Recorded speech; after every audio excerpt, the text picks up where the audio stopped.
My guest today is an elementary school teacher who was both my oldest and my middle daughter's teacher, which was pretty awesome.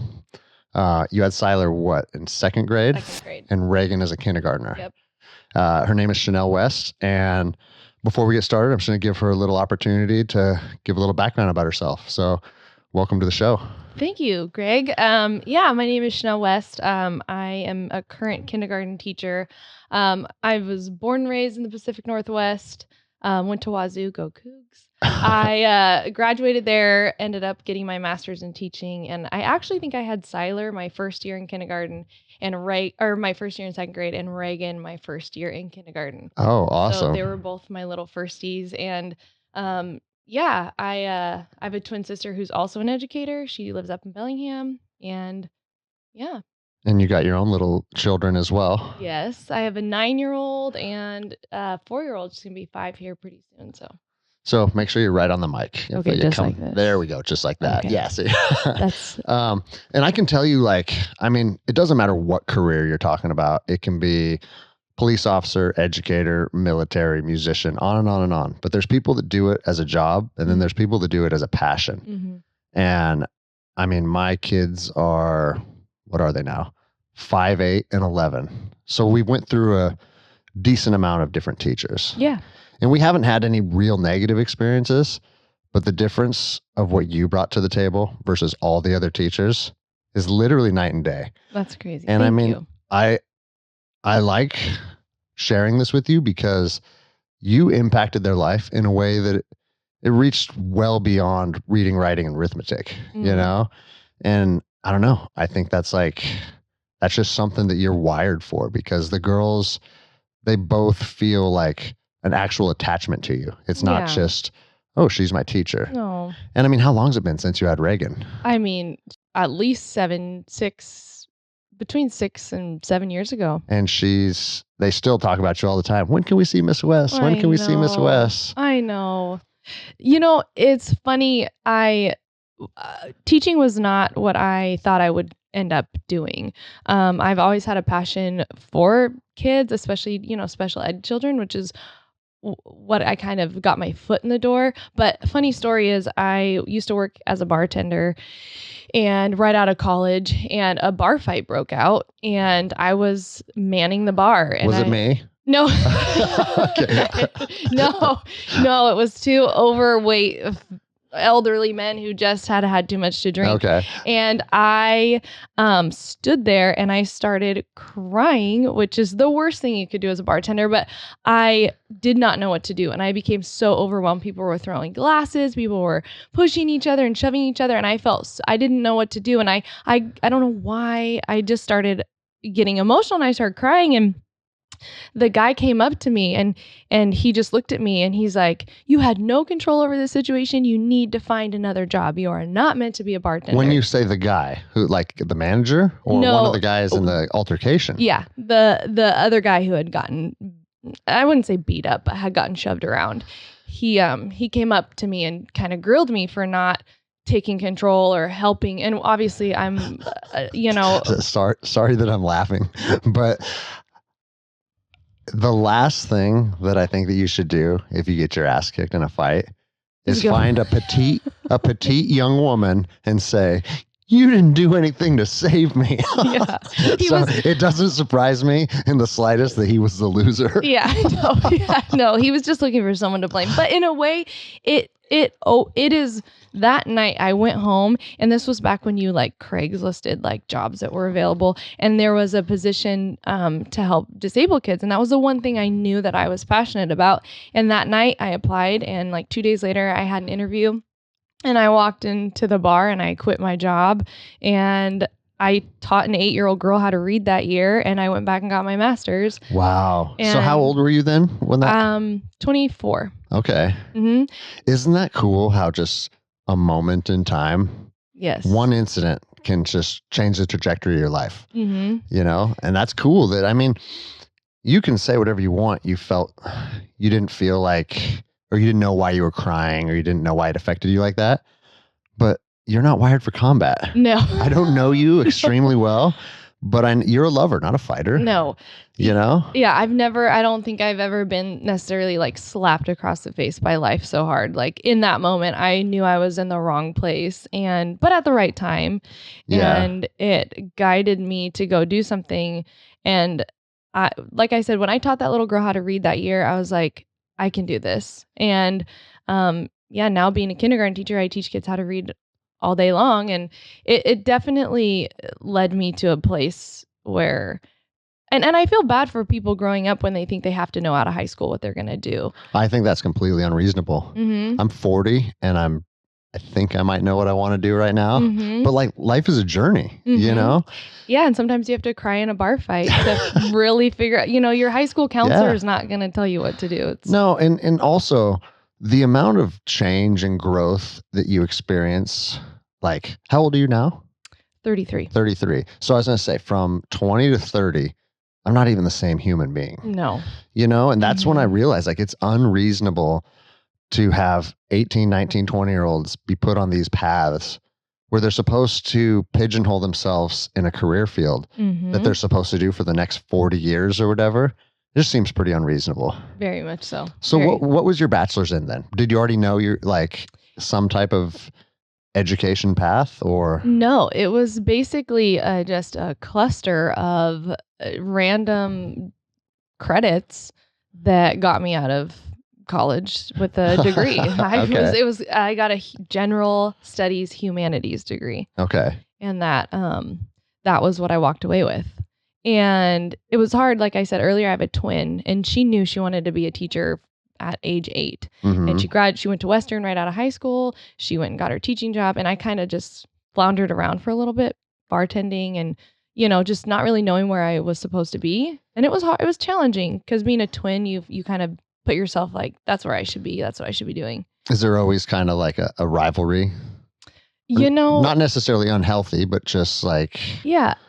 We are so different. Uh-huh. I mean, we're both educators, which is ironic. She teaches middle school and I teach kindergarten, which I think are very the same. We share stories sometimes. Are you guys identical twins? No, she's nothing like me.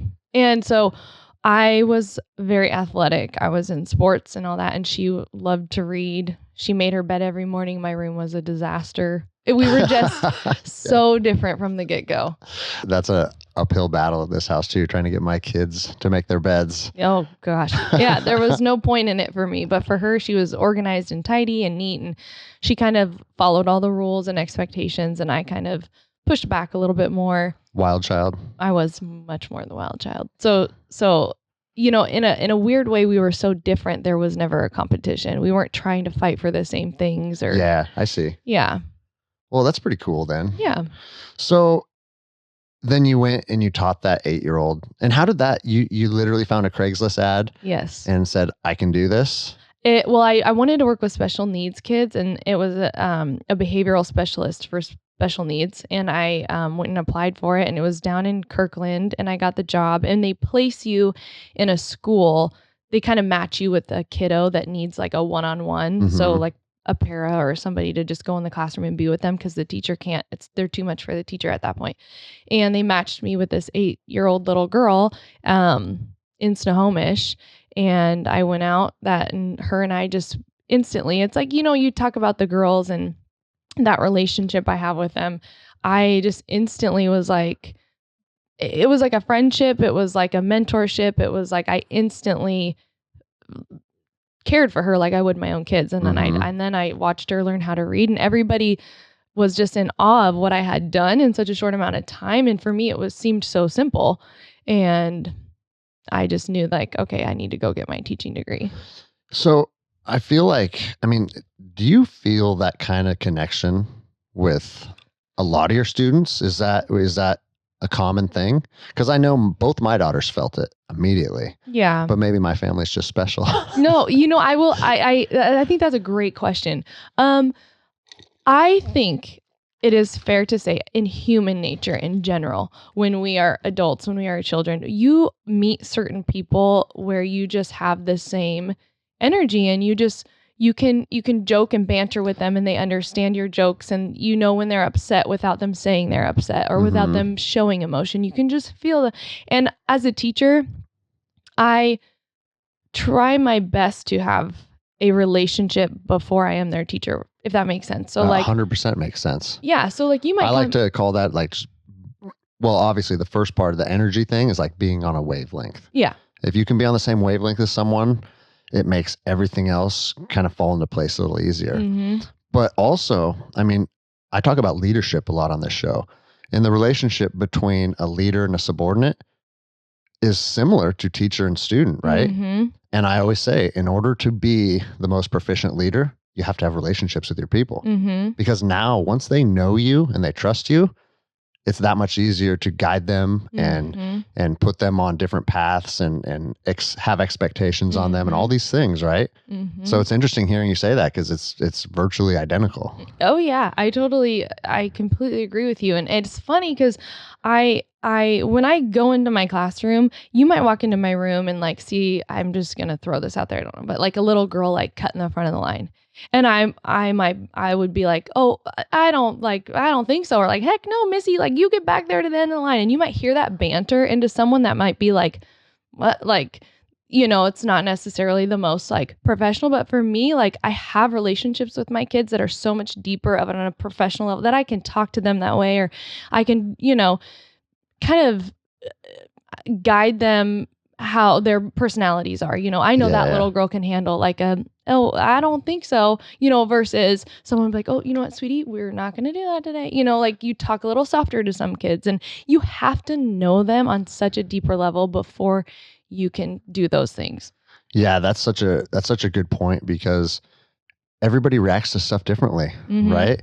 And the same method might not work for two different people. And but so even at the age of 5 years old, because that's what you're teaching now, you're seeing that, huh? But I have found that the more laid back you are and the more you build the relationship with them without the expectation of you have to do this or this is what I expect out of you, the quicker they are and the more willing they are to do what you need them to do. It is a bizarre relationship, actually. And when I walk in, my classroom becomes my family. Your daughters, I would, if something, God forbid, happened to you and Jen and you needed someone to love them like their mom, I would be that. I do.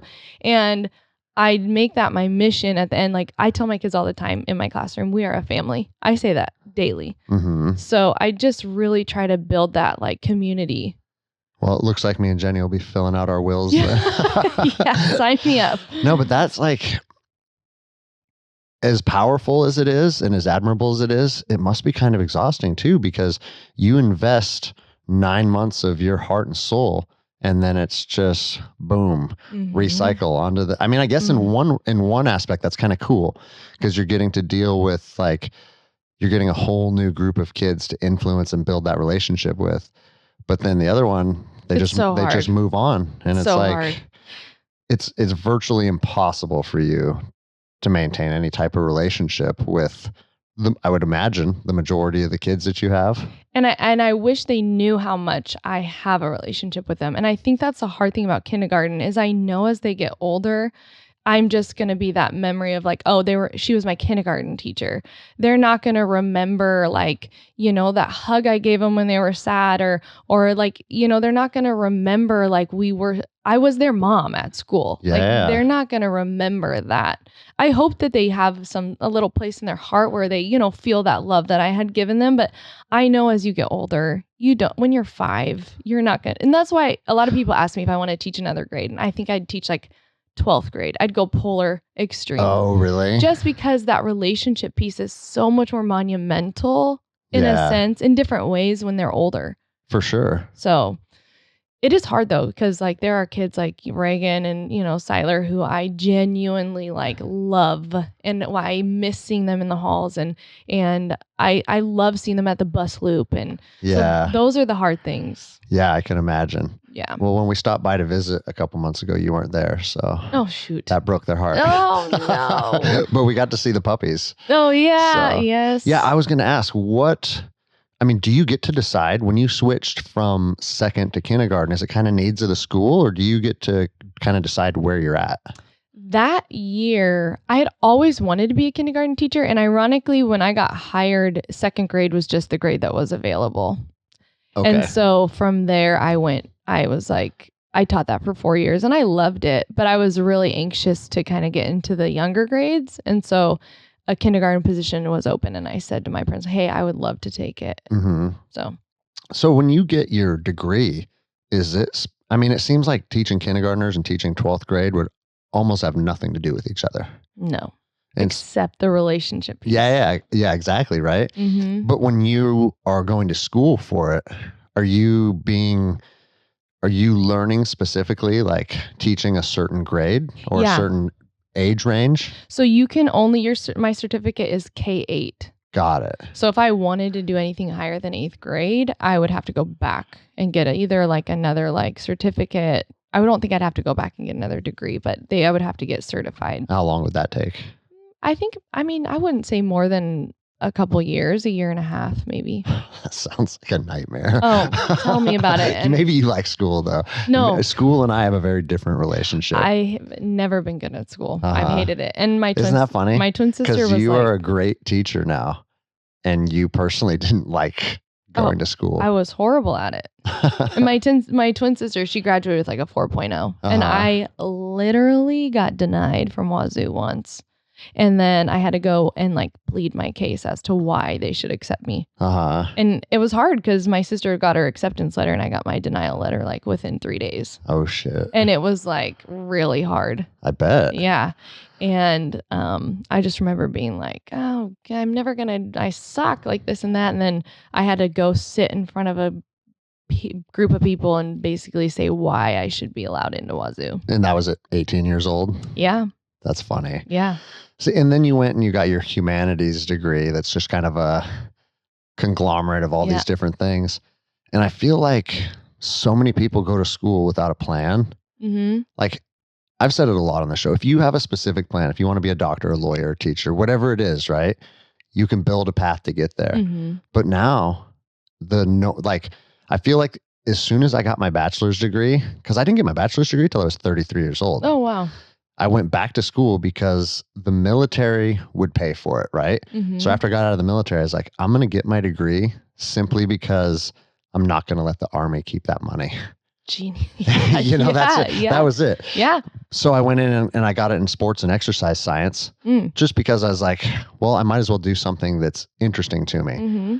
But after I got that degree, I realized like, there's no career path for me. I'm not going to go and I was already a deputy at the time, right? I was working and going to school, but I was starting to think like, well, I wonder if I could go be a personal trainer or work at like a health facility or something. And I looked and I looked and I looked. You're not getting hired anywhere with that. No.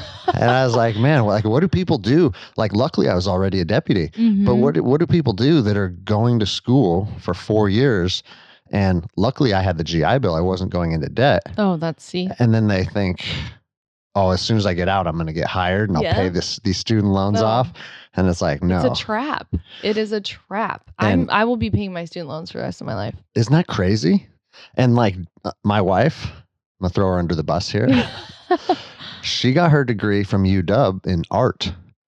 And we didn't get those student loans paid off until like 6 months ago. And guess what? It never made her $1. No. So like I know 10 years of debt. I mean, at least you're employed with what you chose to do, you know? Well, my second round, I think I walked away with about between 20 and 30 from my undergrad, and then my master's toppled me over to like 65. Isn't that nuts? It's so nuts. And if you declare bankruptcy, they stay, right? Isn't there a little caveat? Yeah, they haunt you. Well, and you having kids, is that something you often wonder? Like, is that not necessarily a driving force, but something that you consider when you guide them to get into that phase of their life? For sure. Yeah. I think there's such a generational gap between my mom and dad and when I went to college, from me and us when we're going, and then our kids going to college, because my parents, they didn't go and they really just wanted us to go to college. That was like their big thing. Like, you're going to go. And I'm glad I did. It was a great experience, but I don't think the student loan piece and I don't know. We're like that YouTube generation where if you want to figure it out or learn how to do it, you YouTube it and you go try it out. Yeah. Versus their generation was so much more like, you read a book, you get knowledge. That's how you learn to do stuff. And I think for my kids, if you want to go to college for the experience, like go. But Well, it depends what experience. yeah, If you're looking to pound beers and chase girls, wazoo. I mean, that's cool, but you can pay for that shit yourself, right? Yeah. But if my kids, like, they've decided and they're serious, they want to be a vet or something, I could see helping them out, you know, Yeah. if I have the means to. Yeah. But at the same time, for them to just go to get a poli-sci degree because all their friends are going, we're probably gonna have a talk. It just doesn't make sense to me, you know? One of my I hate asking kids when they're 5 and what do you want to be when you grow up? I hate that question for little kids. Good. Because they answer with what they've, a vet, or, they've answered what they've seen on TV, or they've answered what they think, like the monumental jobs, like a pilot or a grocery store check, which is great, but they don't know. And I think it just almost puts this pressure on them already that they have to know what they want to do. And it's like, no. And I think a lot of us, like for me especially, your career kind of develops based on the path that you took. And I never wanted to be a cop.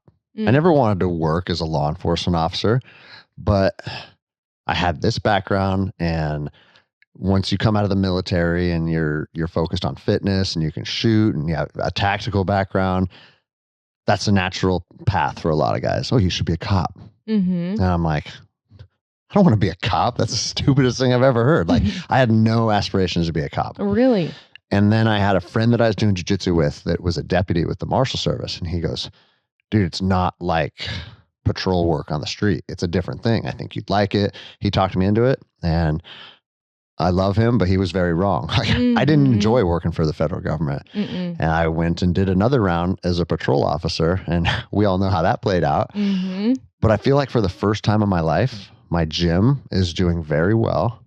We're doing this show, and I'm actually doing things that feel passionate, like I feel passionate about. Yeah. And I just feel alive again. Yeah, you know? that's amazing. And I think a lot of people just, not even by choice, they're 18 and they, just like you said, you looking through Craigslist and you see delivery driver for Amazon, and you go in, and 20 years later, that's still what you're doing. It's crazy. I call it modern day slavery. Yeah. You know? Yeah. They're just, instead of the whip, they're using a paycheck. And so, well, and you said it best, like, we are not who we were when we were 18. Like, you are so different now than you were. From 25 to 35, you go through like a whole phase of life that just completely like throws you upside down. And guess what? It doesn't stop. No. So who you are sitting in that chair right now versus who you're going to be when you're 40. Oh God. It changes again. But the cool thing about that is, I would say from 17 to like 22, I thought I was the shit. You know? Oh yeah. Like, I'm fit and I'm in the Ranger Regiment, and like my girlfriend's cool. Like, I got life figured out. Yeah. And once you kind of get slapped back down by reality and kind of have to approach life at a different angle, and you go through some different hardships, whatever that may be, you know, everybody has their path. It makes you look back on yourself and be like, oh, I didn't quite have things figured out like I thought I did. And then I've arrived at that same conclusion enough times in my life that now I'm like, I don't know what the fuck I'm doing. And who I am right now versus who I'm going to be in 5 years probably be very different. But I think so much of that comes from you being like I'll never forget when you just took off to Iceland. Like, I feel like that growth, that change, that reflection comes from being like a yes person. Like, I'm going to do it. Yeah. That's when you learn. If you're that same delivery driver at Amazon and you never just say, yeah, I'm going to go. I'm going to Iceland. Like, I'm just going to do it. You never know. So you have got to like dig deep for that, like, adventurous. Do you want to hear something crazy about that trip? And so for people listening, I was at work one day, and this was, 3 years ago? Yeah. And me and Jenny had kind of gotten in a fight over some different things, like every couple that's married gets in. And you ever just want to get away from everybody, you know? And like, I don't want to see you. I don't want to deal with real life. I just want to go detach for a little bit. And I want to go just be in my own thoughts. And as you know, when you have a house with 2 cats, 2 dogs, 3 kids, you don't get that ability to just sit and find and talk to yourself and look inside of yourself. And I remember sitting there, and one of my coworkers, we saw a picture of a mountain that was on Game of Thrones. Oh gosh. And I said, I need to go climb that fucking mountain. And she looks at me, and she is real cool. She was a cop, but not really. That was just something she did. She's already done too. She just kind of experienced it for a couple of years. And she's like, go do it. So we Google it, and it was north of Reykjavik, Iceland. Yep. And so I looked up plane tickets. $600 round trip. Yeah, which is Iceland not bad. is one of the cheapest international destinations. And I was like, fuck it, I'm out of here. Booked it. And I told Jenny, I got home, I was like, I'm leaving for Iceland tomorrow.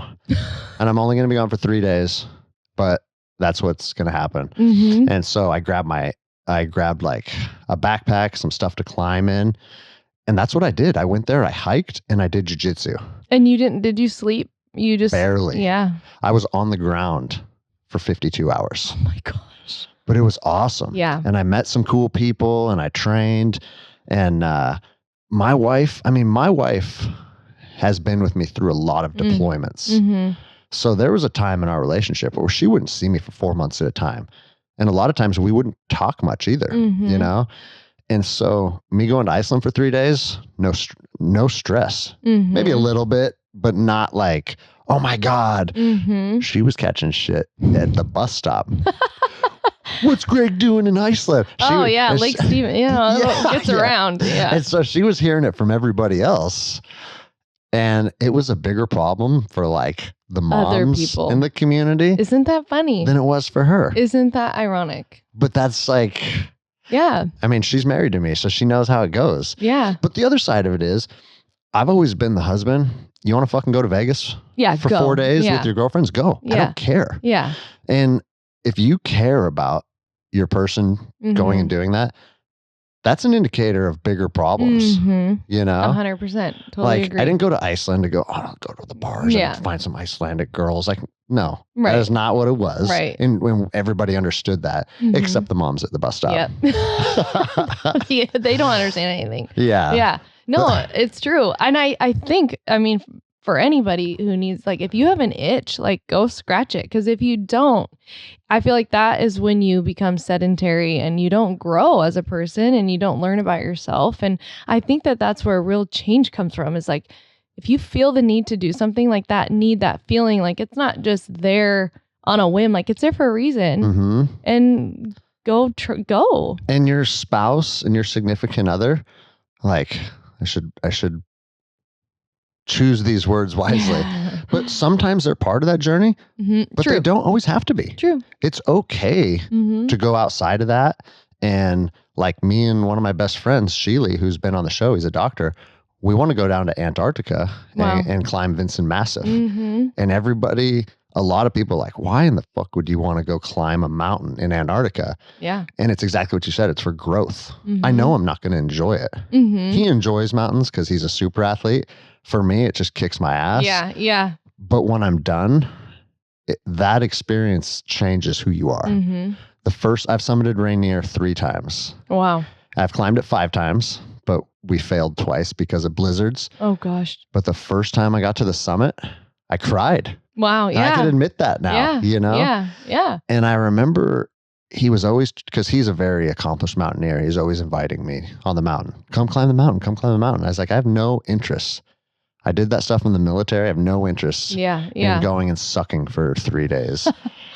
And then after a year or two, I started to get the itch. Well, what's this all about, And I went and did it. And once you're above, Rainier is 14,411 feet. Dang. And once you're above 12,000, at least for me, everybody's physiology is different. Right. I felt like I was on one of those Mount Everest documentaries. Like I could take 2 steps and then I'd have to breathe. Gosh, that's wild. And it was just misery. Yeah.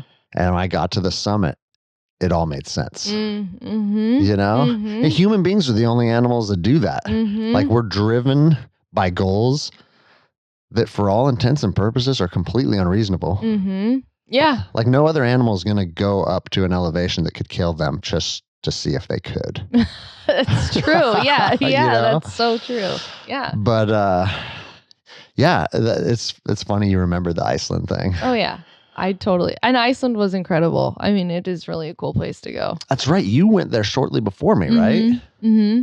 Yeah. I remember the one thing you recommended that I never made it to was you went down to that plane wreck, right? Yeah. Yeah. Yeah. Yeah. Well, we were so lucky to go with my sister-in-law who she lives there. She's from Iceland. So she took us to all kind of like the hidden places. But it is kind of that place to go if you're looking to like shed some extra stuff that you're hanging on to that you just need to like start over. It's like being on a planet. It's hard to explain. Like you can just see for hundreds of miles, and it's really is an incredible experience. And in my experience in Iceland, everybody drives like assholes, but everybody was super awesome. Yeah, so nice. Like I went into this jujitsu. It was I wish I could remember Gunnar Nelson. He's a UFC fighter. Oh wow. And he owns an academy in Reykjavik. And I went in there and I said, "Hey, I'm here for like 2 days, but I want to train with you guys." And I didn't bring any of my stuff. I didn't bring my gi. And they go, "Okay, tonight is gi jiu-jitsu." I said, "I didn't bring any of my stuff. Is that okay?" Like, "Yeah, it's fine." They said, "What belt are you?" I said, "I'm a black belt. I own my own academy." And from that second forward, they treated me like royalty. Oh wow, They're like, "You're a visiting black belt?" Oh my gosh. They're like, "Here, let us make you lunch." Oh my gosh. And they said, "No charge, no drop-in fee. We're just excited to have you join the class tonight."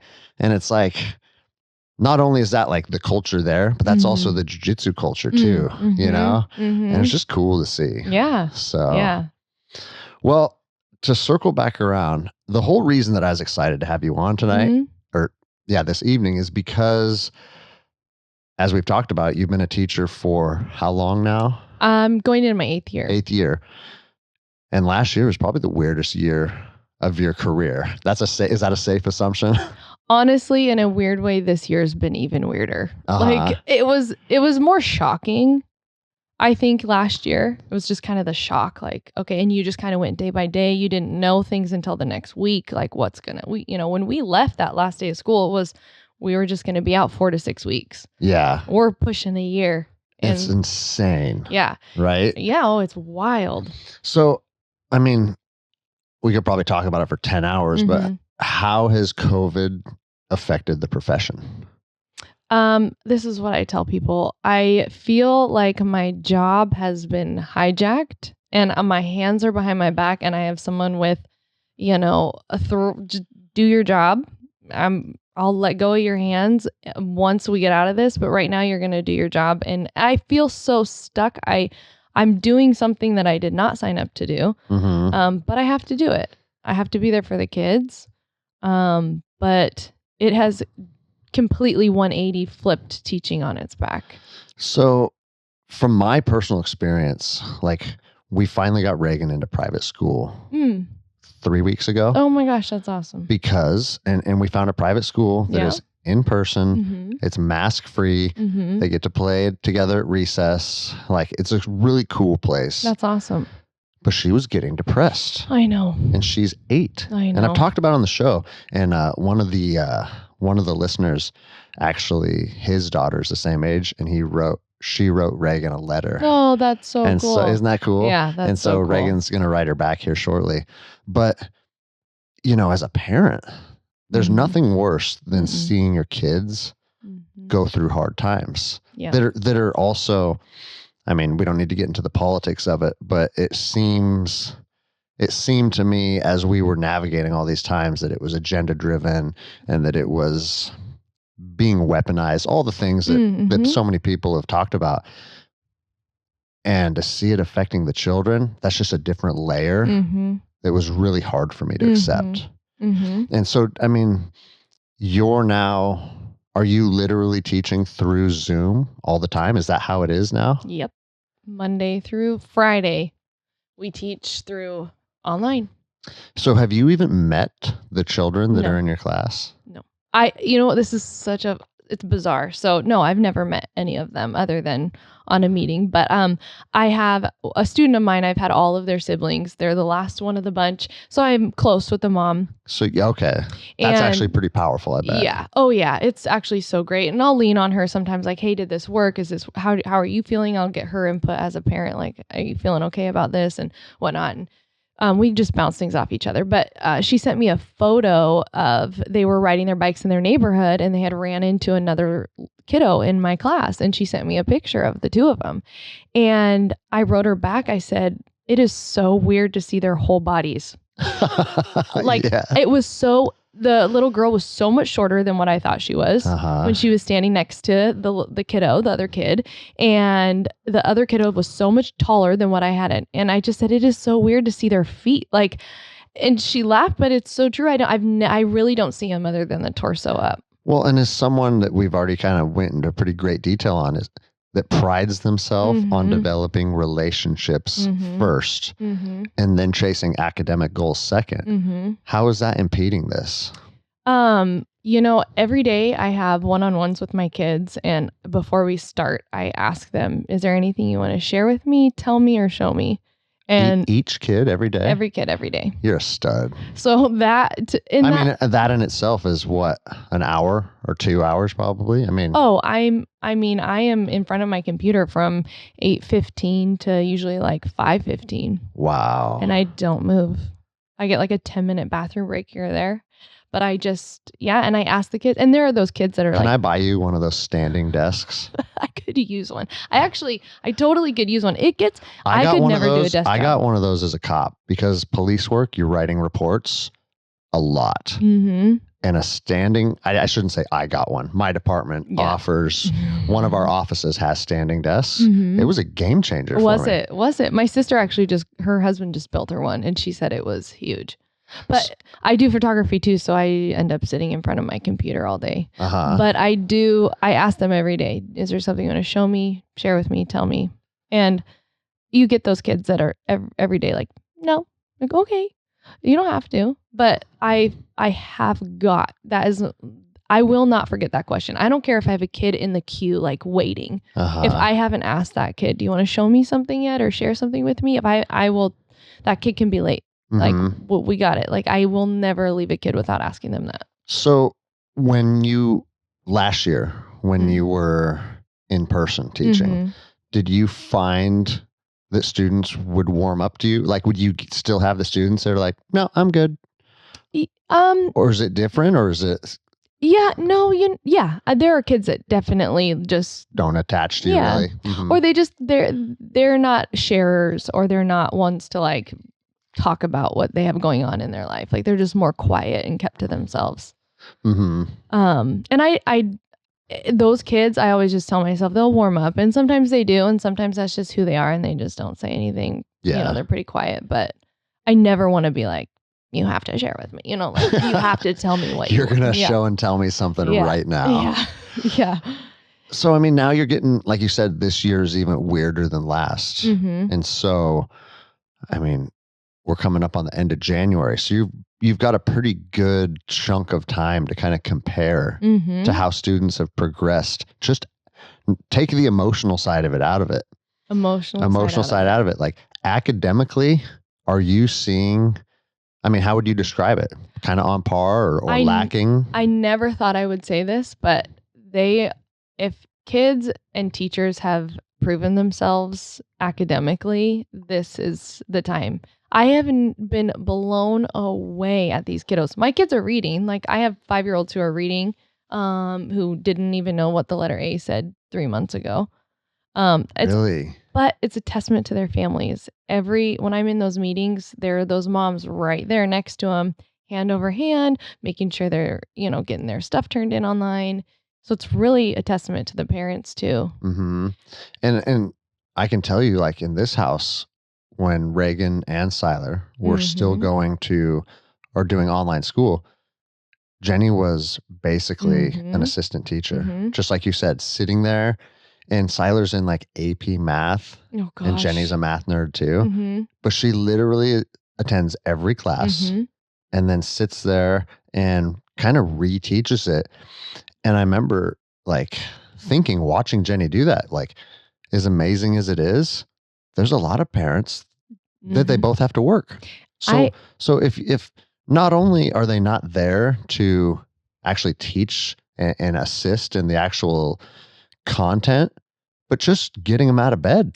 I don't think a lot of people realize this, but as a teacher with a child in school, I am that mom who can't be there for her kid. I didn't think, yeah. I feel so bad and I feel terrible. And, you'll get that email of a parent just bitching you out because, their kid's assignment wasn't online and you missed their assignment. And that day I got an email from my daughter's teacher saying that she was missing a bunch of assignments because for the last 3 months I have been just, I can't bring Oakley, my daughter, to school with me. So I am at school. Oh, so when you're doing all your online stuff, you're doing it from your classroom, not from your home? Sometimes from my classroom, sometimes from my house. Okay. So, but I can't bring her with me. So she's at daycare. Dang. And she's in 3rd grade. And so she is expected at 9 years old, which when I hear you talk about Reagan, I just, You see a parallel there. the pressure on them to do this stuff. And honest to God, if you don't have kids and you're a teacher, there is no way to understand what these families are going through.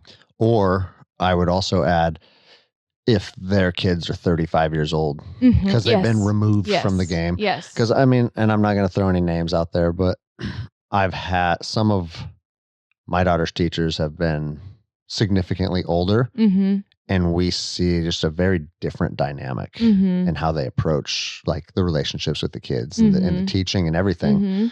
And so, yeah, I think that I mean, I'm just kind of putting this together now as we're talking about it, but that's probably one of the reasons why you're so good at bonding with the children that are of those ages, is because that's what you do full time at home too, Well, and bless my kids, they get like the worst part of me because I have expended all of my energy, all of my patience all day. And then I get home and they do one thing out of line or look at me a certain way after I've already told them not to do something and they sass back. It's like they're kind of like where my wall can come down. And if I'm frustrated or tired or I'm like, and I try not to, but you definitely have that reflection some days where you're like, man, they just got the worst piece of me. I hate that. I know. And I say I hate that because that's me too. And I've arrived at that same spot 100 times. And I sometimes wonder if, you know how they say like a dog will take negative attention over no attention at all?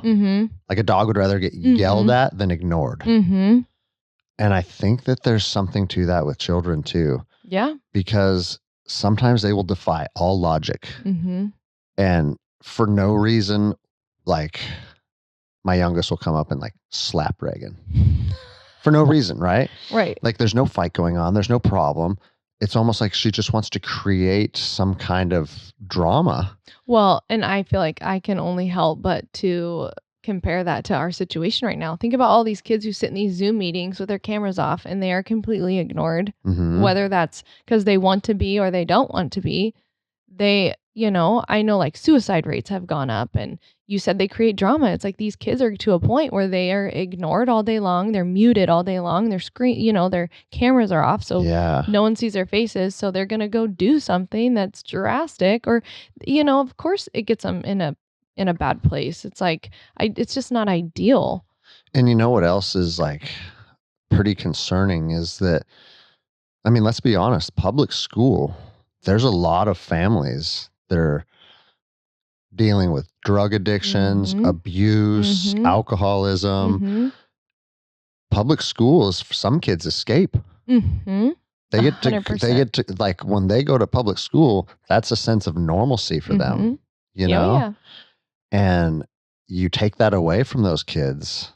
I mean, I imagine there's probably some kids that just don't attend any of the meetings. No. Is that? Oh yeah. Is that true? Oh yeah. There's some kids you haven't even seen all year. You don't know. They're just a name on your list, but they're there. They're in your class. They haven't. So how are they going to progress those kids to the next grade? Because like you said, for the families that may be shitty parents or they may be good parents that just both have to work. And now you're left with a 9-year-old to wake up, make themselves breakfast, go about their day, make sure they're at their 10:15 meeting, make sure they're at their 12:30 meeting, and on and on and on. I couldn't have done that at 9. No, And gosh, no. so if the kids aren't holding up like on their end, how can you progress? Like, are they going to hold kids back? No. So I don't this foresee year that, is kind of like a free path for, Yeah. so I mean, we're it's doing crazy. I know. We're doing our best, and they really, even in general, don't hold kids back anymore. But I think we right now, if there was a kid that we thought for their best interest should stay back, it would be a conversation. But like I said earlier, the kids are surprisingly academically making leaps and bounds. Like, I would confidently put my kids in first grade at this point of the year. Okay. But I think it's more that social emotional piece that they're really missing out on. So I know some states, schools open as normal. And then for people that don't have kids in school, how would you kind of describe how the process just works as online school? You start with a meeting, and then, I mean, where does it go from there? You have tests every so often, and Yeah, it's really interesting. And coming from a kindergarten perspective, you just have to remember, like, these kids aren't doing it. It's the parents. So when you send things home or you send things online or you're doing a meeting, those parents are getting those kids on there. Those kids aren't opening their computer and clicking the link. And by now some are. But so we wake up in the morning, and every day at 8:30 we have a morning meeting, and that's just to build community. So we sing good morning songs, we do our calendar, each kid can share something, or we do like a would you rather game where we just get to know each other. And then we have a half-hour break. Kids come back on at 9:30, and we do literacy, where we usually do like our phonics routine. We do writing together, and then so does one kid like take the floor and read one page out of a book or something, or no, usually they're muted most of the time, and I'll every now and then we'll all unmute and shout something out or whatnot, but for the most part they stay muted unless they're called on to like answer. Got it. Which is gonna be I hate to admit this, but it's gonna be an ugly reality getting back. And I was telling, I don't know who I was like, I wish there was a way I could convince them that they still are like, oh no, you're muted. Like, just to convince them, like, I'm going to mute all and have them truly believe the silver lining and things. Yeah. Right? And have them truly believe that they're muted and I can't hear them. And like to speak, they unmute, because it is a silver lining in the sense that like I can get a whole lesson out in 10 minutes and not have to remind kids, what listening ears are like or whatever. So, well, I imagine when they're all there in person, there's probably always one or two just nightmare children, huh? Oh yeah. Yep. That are just causing problems all the time. Yep. Put them on mute and move on now. Yep. Huh? I mean, now, and if they get to the point where you can't control them and they're continuing, you can kick them out of the meeting. Like, you can't do that in school. You can't be like, you're out of the class. Like, that doesn't exist. So you can like, I've had to give a few reminders. Like, if we don't, keep muted, Mrs. West is gonna have to kick you out. So and you've kicked people out? Just a couple times. Okay. I let them back in. So let me ask you this, like, in the profession of law enforcement, behind closed doors and in the lunchroom, everybody feels a certain way about what's being asked of us. Like, almost everybody I know shared my sentiment that I spoke about in the video. What about your profession? What would you say is kind of the overarching theme? Like, do teachers wish they could go back to work? Or are there a lot that are like, I want to stay home and stay safe? Or is it kind of split down the middle? It's funny, you said earlier, your daughters have had teachers before that are more on the older side. And, teaching is such a wide age range. And not that law enforcement isn't, because it probably is. Not like teachers, though, I would say. Yeah. Well, and so I think, like, you probably have teachers in their 60s. Oh, yeah. Right? Oh, yeah. 60 plus. And so there are those teachers that, for right reasons or health reasons, are very weary about coming back. I would say the majority of the population does not want to come back. Oh, really? to in-person learning, at least where we are. Is that, and I mean, you can tell me, I don't feel like answering this question, but is that out of concerns of safety or because they're just comfortable in their new routine? I think both. Uh-huh. I would totally say both. See, for me, I kind of have a problem with that because any job that you pursue out of service, right? Mhm. And I look at teachers as part of that. Mhm. Very similar to firefighters, police officers, Mhm. soldiers. Teachers, there's a calling Mhm. and you're providing a service. Mhm. And sometimes part of that calling means that you have to put other people before yourself, Mhm. you know? Mhm. And so I would think about it like in my mind, if I was a teacher, even if I was older, I'd be like, This is my job. my job is this, Mhm. and these kids are my priority. Mhm. And I've chosen this path, Mhm. and staying home and staying safe is not congruent Mhm. with building a strong generation. Mhm. But And I'm the weirdo though. I know no, that. I openly am one of the few who said like I want to go back to school. Like I don't Mhm. care what the circumstances are. I hate teaching online, and I think so much of it is I've lost my relationship with my kids. I want to go back to school. You would think, I mean, who knows how this is going to play out because it changes I feel like every time they roll out the new opening the state plan, it changes. Mm-hmm. But you would think that they would be able to work something where if you want to be in person, then we can facilitate that. And if you want to stay home and stay safe, then we can facilitate that. Like, Mm-hmm. and obviously it's a much bigger conversation than those two sentences. Right. But somehow put people in positions where both can happen, you know? Well, and I think they're 'Cause, really I mean, working hard to do that right now. You're young, you're healthy, you work out all the time, right? Yeah. I see pictures of you and your husband Yeah. all ripped up and lifting weights in your Yeah. your guys' We've garage. kind of gone downhill since New Year's. But no, like everybody with this illness, like young, healthy people aren't very concerned about it, as No. they shouldn't be, because that's, I mean, Right. the proof is pretty much out there now. Right. And if you want to be in person, Mm-hmm. I know a lot of parents want you to be in person. It Mm. seems like the reasonable thing would be it's time to start creating paths to allowing that. Well, and honestly, what I think is going to happen, because they sent out, we did get a say what we wanted to do, and they didn't necessarily guarantee anything, but they just wanted to know from where you are right now, your standpoint, what would you like to do if you had a choice? And we all said what we wanted. I said, I want to go back. Some people said, I don't feel safe going back. And then that was their choice. Then they sent a survey to families and said, what do you want to do? Do you want your child to come back to school, or do you want to stay remote? And I was actually surprised. I think I have had about 5 or 6 families that wanted to stay remote out of 18. So That's 6 out of 18. That's a bigger percentage than I would have expected. Same.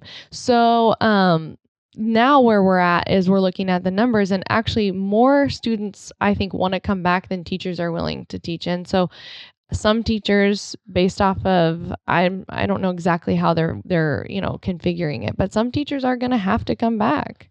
Mm-hmm. And to their defense, I don't know what most jobs look like when you go back. You put your mask on, you go stand, you do your job. Teaching is going to look we're not going back to teaching how we used to. Yeah. We're going back to, 6 to 8 kids in our classroom who can only breathe one direction, who have to stay 6 feet apart. There's no choice time. There's no play time. We don't get music and PE. Like, it's going to be so different. I know there's two sides to this, but my side is that's the stupidest fucking thing on planet Earth. Seriously. Yeah. Like, we know that children are not at risk of this. Mm-hmm. Okay. Mm-hmm. They have to be playing and communicating and learning how to socialize and doing their sports. Like, I think this is so much more important than a lot of people think. This isn't just a moment in time. No. This is going to affect the entire generation. Mm-hmm. And I feel like if we don't start addressing some of these things, I mean, we're not going to let our kids play sports for the next 3 years. No, you know what I'm saying? Like, where do we draw the line on this stuff? They need that. I as a child needed athletics. I as an adult need it. Yeah. Like, I talk about all the time on the show. If I don't train jiu-jitsu, Mm-hmm. my like body chemistry starts to get out of whack. 100%. I feel depression starting to set in, insomnia, like all this weird agitation. Yeah. And I go train hard and it's like a reset. And I think it's even more important to kids, you know? And so, I mean, it's cool that they're trying to build a path to bring the kids back, but are we really going to have those chalked boxes out on the asphalt, and that's where you can sit during recess? Like, I don't think so. What are we doing? I honestly, it's funny because, you know, even hearing about Reagan's experience being in school right now, a private school that she's in, that sounds wonderful. It's like, I just think realistically, when you get into the situation, it's never as, I don't want to say dramatic as it sounds, because there are things about it that are definitely dramatic, like the kids wearing masks and things like that, you know. Yeah, they eventually just do it and they do a great job at keeping them on, but is that, you know, do they need to? We don't, you know, it's like there's that side of it. But as far as like them being in the boxes, I think the media, I think it's been created to seem like that's what it's going to be like, but I just don't foresee it going that way. I do not picture 6 kids in my class who have only sat in one direction and haven't turned around to use the sink, or they're 5. Well, and here's the other thing. And we see this nationwide where a teller at Costco is expected to tell someone to put a mask on. Right. Or a greeter at Walmart is expected to tell someone to put their mask on. Right. And I just feel like that's so far outside of their job. Right. And now I'm looking at it. What if you have a 5-year-old that just pulls it off and throws it on the ground? Yeah. Miss West, make sure that you make that kid, like, that has nothing to do with your job. No. And we've joked like we're because, you know, you have those kids that are, you know, the spinners and they you know, throw their crayons, or you have the kids, and we're like, we're gonna have a whole new kid that we've never had to deal with before. Throws his mask thrower, like the mask ripper offer. That like, kid's gonna be known as the Patriot. Yeah. And it's like, you know, you write all these expectations on paper, and it's like, we'll do what we need to do, obviously, to maintain our job and the health of everybody else. But when it's written out versus when it's applied to an actual human being who's 5 years old, it just doesn't look the same.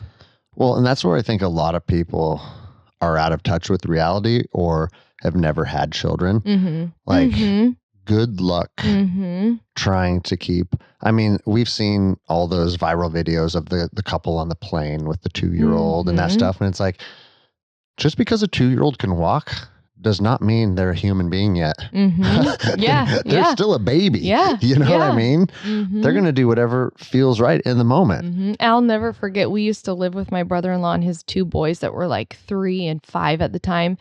And we hadn't had kids. And we asked them, this is so stupid. We asked my brother-in-law if he could keep his kids quiet until 8:30 because we were sleeping. And I will never forget, Oakley was probably like 3, and I just went out to Austin. I was like, I am the biggest bitch ever for even expecting you to keep your 2 boys quiet until 8:30 in the morning because I needed to sleep. I was like, who like, I'm an asshole. I felt so bad, but it wasn't until I had kids of my own that I realized, like, that is not a realistic expectation. Yeah. No, you look at life through a very different lens. Yeah. Once you have kids. Yeah. Especially little ones. Yeah. And it's funny. I've had buddies. This is kind of unrelated, but it reminded me.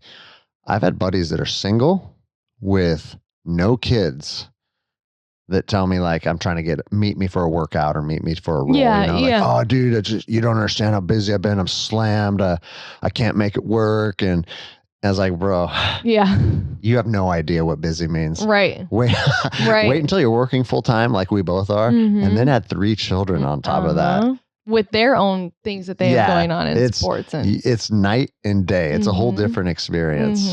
And I think when, you know, we go back to school, like, there's just going to be those situations where this doesn't fit into a box. This doesn't fit into a rule. This doesn't fit into an expectation we were told to do for, you know, it's like, what's going to happen? So part of me just wants to get it over with and get our feelers out there, because it's going to be what it's going to be. because I think sometimes the fear and the unknown, and we get ourselves all worked up like, oh, it's going to be this way. And once you're in it, it's not that bad. Yeah. But I don't know. Yeah, man. Like, I look at that and it will go one of two ways, depending on who's dealing with what individual teacher is dealing with it. Yeah. Because just how you're describing it, it's very obvious that you'll be able to think outside of the box. Yeah. Right? Like, there can't be a cookie cutter approach to this because it's new. We've never done this before. But then there'll be the teachers that are like, well, the policy manual, Rule 3 says that no child can be within. Yep. And it's like, I know. Come on. I know. It's going to be interesting. So I know a lot of, our country's never been more divided. Like, politically, and if like all these different social issues, I feel like people are on different trajectories, 180 degrees going in the different directions. Are you seeing, like you said, some teachers want to get our kids back in school and some want to stay home because they're concerned for their health? Are you seeing any turmoil within the profession? No, not so much myself in my, my experience as far as like my team and my school. I don't, but I do think that online learning has there are the haves and the have-nots with the teachers. And I think that is where there's created not necessarily turmoil, but what do you mean by haves and have-nots? Well, so like, there are the teachers that don't want to go to school, or they're they're a little bit more afraid they want to teach from home right now. And whether that's because they have their own family situation going on, like maybe as a mom, they can't take their kids to daycare, so they have to teach from home. Yeah. But you have the teachers who don't have kids that they're also trying to juggle, teach, and this and that, and they're at home and they can invest all this time in creating these amazing videos. You have the technology piece where you have these younger teachers who are super tech savvy and delivering these lessons that are like over the top. And then you have these 65-year-old teachers who just don't want anything to do with the computer and are doing bare minimum. So it's just created this huge imbalance in delivery of what we're able to do. Yeah. And I think that has been probably the biggest thing as far as like, I wouldn't say turmoil, but I do hear like, like I can't do that, or I can't be at that meeting, or I can't meet my kids one-on-one because I have my daughter's this or that, or, so it just creates kind of an imbalance in that sense. Yeah. So I guess, that kind of would come down to just luck of the draw, what teacher you get and what their dynamics are and how that matches up with your family. But that's true no matter what, even if you're going to school in person, it's kind of the same thing, right? You never know what you're going to get. Right. I think when we're in school, there's just so much more like collaboration between like grade levels. Like, you sit down and what everyone's teaching that week. What, everyone had the same copies given to them. Now it's like, you don't know what she's doing or they're doing. But I do think another piece of it is there's different expectations. Special ed, they had to go back a while ago. And, I heard that. Yeah. And like when you hear that on the outside looking in, it's like, duh. Like that seems pretty obvious. Yeah. Well, even as a kindergarten teacher, I wouldn't say it's turmoil, but I have a little bit of like, man, these older teachers, they're not older teachers, older grades, middle school, high school. They're not even having to think about going back. Right now, I have spent hours in meetings about what is online teaching going to look like, or not, hybrid teaching going to look like. And I have spent hours of like shifting my thought to like, I had to rearrange my classroom now because kids are coming back. Well, high school, middle school, they're not going to have to deal with that. Do you think, so if you had to kind of guess a timeline, you're saying kindergarten, first grade they're looking at possibly implementing that in the next month or two? Yeah. K1, 2. I would say in like the next 3 weeks. Okay. 4 weeks. But is there any speculation on the older kids, the high school kids? High school, I haven't heard anything. 3, 4, 5 will be next. And then probably 6, 7, 8, and then 8, 9, 10, which won't be until end of the year, next year. Man. A good family friend, I was kind of his mentor for a long time. He's a senior this year. Oh no, I know. And It's it's like your horrible. senior year is gone. I know. You It's know? horrible. Those are like your quintessential memories that you look back on. Like you said, when you're like in your prime, you just had it all figured out. Like, Yeah. yeah, I know. Dude, my senior year was probably one of the wildest years of my life. And Yeah. contrary to what my mother said, I did not have a curfew. Like, I just went out and partied and had fun. And the funny thing is that group of guys that I did that with, we still have a text message thread to this day, and we're See, still close. I know. You know, It kills me. It's crazy that they're missing out on that. I know. You know, I know. My senior year, I played soccer. We went to state, and it was just like, I remember the stadium was sold out. There was lines at the ticket booth, and it was just like warming up. Like Michael Jackson was playing, and the stands were packed. Like the football team all had our numbers on their chest, and it was just like, it was that. And I will always remember that. And these seniors, it's like, or even juniors, or who like have that athletic, like monumental, like time, and they don't have it. And I mean, this is a whole nother rant that I've went on 1,000 times, but health and fitness is shown to be the best thing that we can do right now. So let's keep everybody out of the gym and let's shut all the sports down. It just seems asinine to me. Well, you know? And I don't know how much of it. I mean, like Oakley, my daughter, she's on a select soccer team, but money talks. You know, we pay for it. It's probably like private school. Yeah. You know? And it's good. I mean, thank God that there are some avenues that we've been able to find. But just like you said, there's some families that can't afford to do that stuff. You know? Like we had, Reagan had her Christmas, like, concert last week. So everything got delayed because of just problems with everything right now, right? So they had it the second week of January, and they had like 50 kids up there. And what they did is they took a bunch of different snippets out of Dr. Seuss songs and did this huge, like pretty intricate play. Oh, wow. And it was amazing. It was actually making me choke up because it's like, oh, you don't remember like how important this stuff is until you saw, and Reagan is now part of that school, and Logan was up there singing. Oh my gosh. And it was just really well done. Yeah. There was an auditorium full of parents. And I was like, oh man, I forgot what real life felt like. Yeah. But you want to know the crazy thing is the guy, he's a pastor because it's a Christian private school, but he's the one that like built the school and developed it and everything. And he goes, please, no live streaming of the event because we don't want people coming in after us. And I was like, that's where we're at. Yeah. People are afraid of having a elementary school Christmas carol, you know? Gosh, it's just bizarre. No, it sucks. It just sucks. The whole thing is like, and it kind of makes me wonder, like, I don't know what's best. Like, I think about these kids coming back, you know, hearing that, like, that sounds just so I'll show you pictures of it. I would love to see. It's like sounds so normal. And it's like, I think about our kids coming back.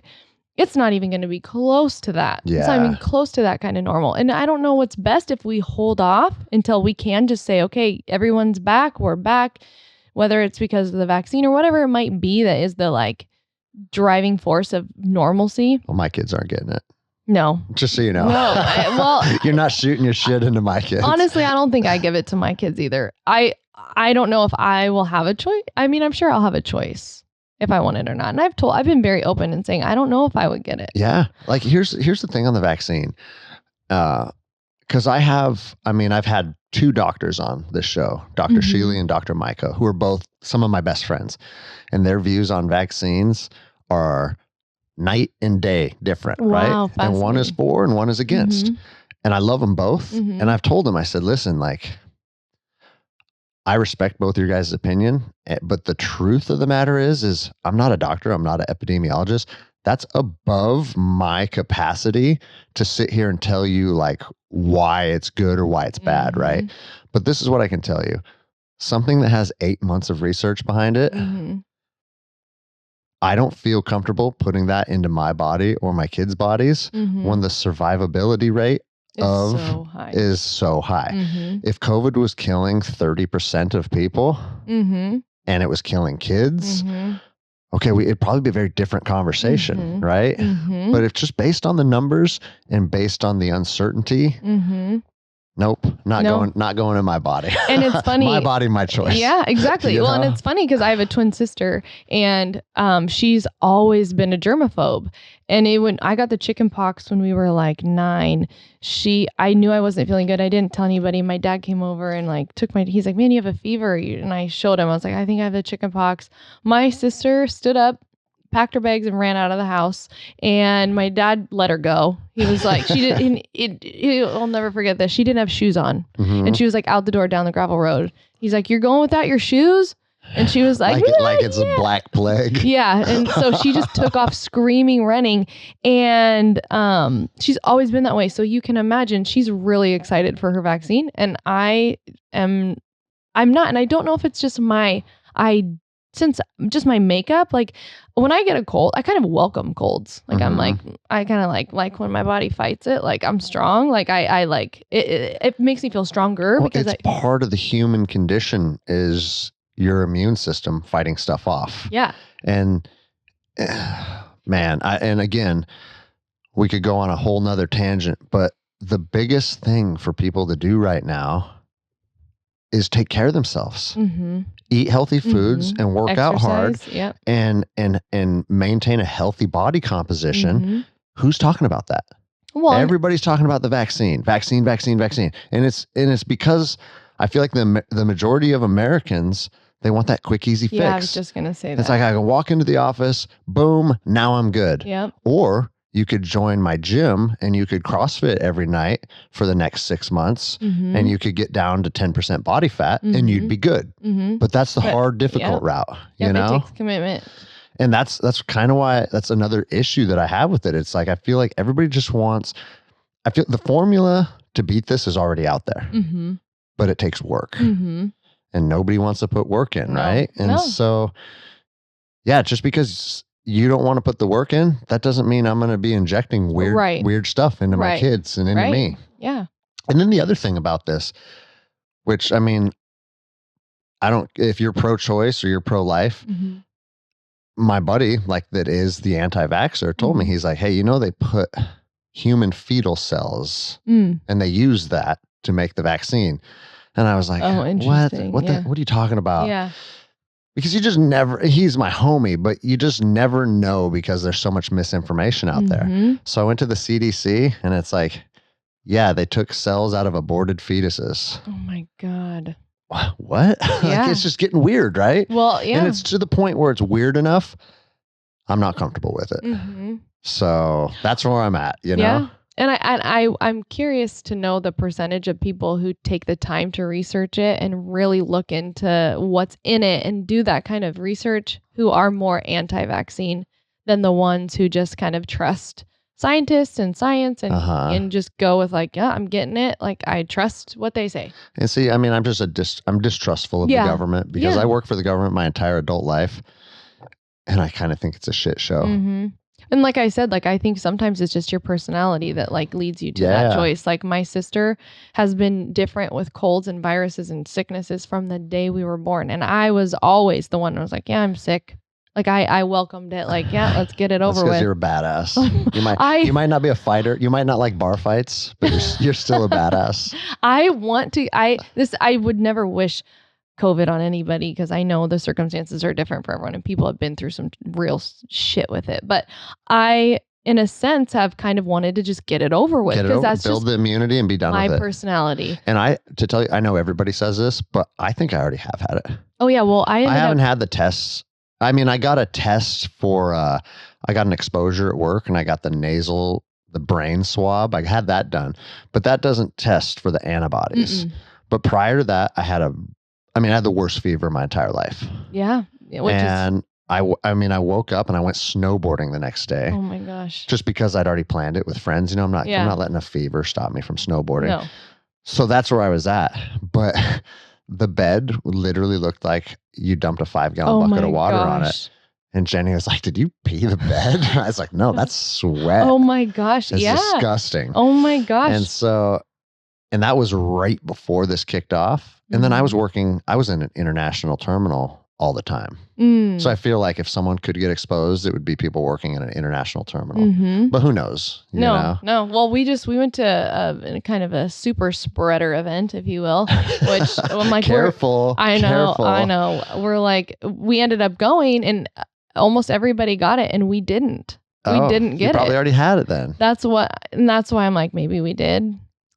Yeah, I joke that I run a super spreader event called Electric Jiu-Jitsu because I'm not even hiding it. My gym's open and people are training. Yeah. And we have 30 people at practice a night. And again, I don't care where you stand on this, but it's my gym. Yeah. And everybody that's up there training is there on their own free will. And That's has it. the choice. Yeah. To go or not go. And if they have a sick grandma at home, don't come to practice. Yeah. It's a pretty simple concept, I feel like. Yeah. You know? Which we should be going by those rules, whether it's COVID or the flu or whatever it is, because you can it's not just COVID that can kill grandma. It's like, there's lots of sicknesses out there. So yeah, it's just bizarre. Mm-hmm. So you touched on it a little bit, but I wanted to ask, like, specifically, how has the relationship with parents been through all this? I know you said like some of the parents are rock stars. Yeah. Have you dealt with much bullshit of people anytime something bad is happening in someone's life, people look at someone to cast blame. And I would imagine teachers catch a lot of that. Oh yeah. I pride myself in relationships with my families. I mean, as you know, like every year I leave with a family who's like now like a friend. And I would kill myself if I had like really like damaged a relationship or like, I don't know. I'm such a people pleaser to a fault. And so with families, I think I really tend to like customer service, like pet the, just pet it. It's going to, keep it happy. And so I try that, but man, my first week of school, I had a parent who they're no longer with me. They ended up moving to a different state, but they were just pissed at the world, and I was gonna be the reason why. And there was nothing I could do. And every time I sent an email, I would just my hands would get clammy. I'd get anxiety because I was just waiting for the response. And if I like had to like send another email like, oh, and reminder tomorrow morning, is 8:30, not 8 anymore, I would just get reamed, and I would just brace myself for it. Oh man, that makes me want to assault somebody. It was horrible. And I just... If a dad is ever rude to you, let me know. Okay. I got your back. I can't do much to a mom. Yeah. But I'll punch a dick dad in the face. Oh my God. I mean, I have to admit, I was like to the point where I was like, I refuse to like handle you one-on-one. Like, you're being so offensive and so aggressive. If you want to talk to me, it can be like in a CC email with like my boss. Yeah. Because it was getting to the point where they're just berating you. Oh, berating me, telling me, I mean, it was just paragraphs of his life, and I have to wash dishes, and I have to take care of my grandma. Congratulations. We all got our shit. And it was just a list of, how dare you add this to my plate. Isn't that funny how you see that online a lot too? Like, someone gets mad at somebody else's comment, and then there's 2 paragraphs of poor me. And what do people hope to get out of that? I don't understand. That doesn't bring any like value to the situation. It's not going to help solve anything. It's just a big poor me moment. You do not get, I think that that's the best thing we can do for this upcoming generation. I know that's like such, like be the change, but honestly, I think we have to be the change in how we discipline our children. And that is where, because they're coming up next, and they're gonna, if they don't have responsibility and they've never been taught that like your actions caused what happened, not the other person. So I think it was actually the year I had Reagan. There was a group of boys, little football boys, that were always wrestling around, and they were just wild. And I had to send an email home about this one kid, and I sent it at lunch, hey, some punches were thrown. We had a discussion. I just want you to be aware, like, this is what happened. It was choice time. And I'll never forget his mom, who was like she was larger. She was probably like 6'2", and his little tiny grandma come walking in my door. And she just looks at me and she's like, where is he?